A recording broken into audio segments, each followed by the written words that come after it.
দেখো বন্ধুরা কি রান্না করব। বাটা মাছ ভেজে রেখেছি, এগুলো কতগুলো ভাজা হয়ে গেছে, কতগুলো ভাজা হচ্ছে এখনও।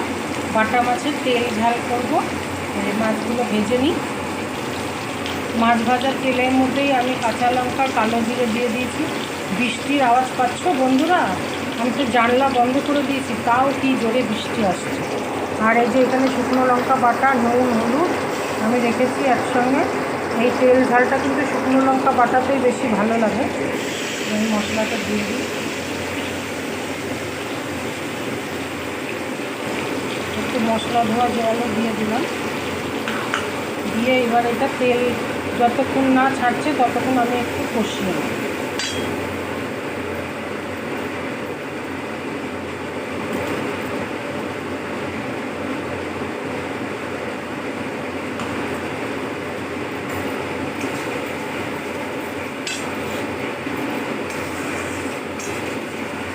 এই ঝালটা খেতে কিন্তু দুর্দান্ত লাগে বন্ধুরা।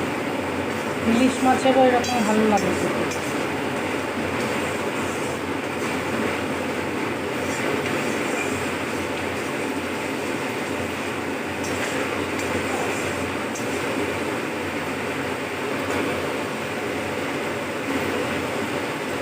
বেশিক্ষণ কষতে লাগে না। দেখো মশলা থেকে তেল ছেড়ে দিয়েছে। আমি এবার জল দিয়ে দেবো।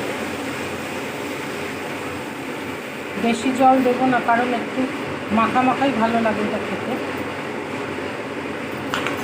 আর ঝোলটা ফুটে উঠুক, তারপর মাছগুলো দেবো। দেখো বন্ধুরা ঝোলটা ভালোভাবে ফুটে গেছে, আমি এবার মাছগুলো দিয়ে দেবো।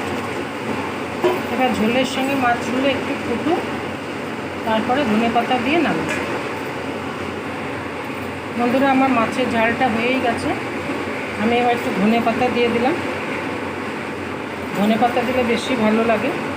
যারা ধনেপাতা না পছন্দ করে নাও দিতে পারে। ঠিক আছে, আমার রান্নাটা দেখে ভালো লাগলে লাইক কমেন্ট করো।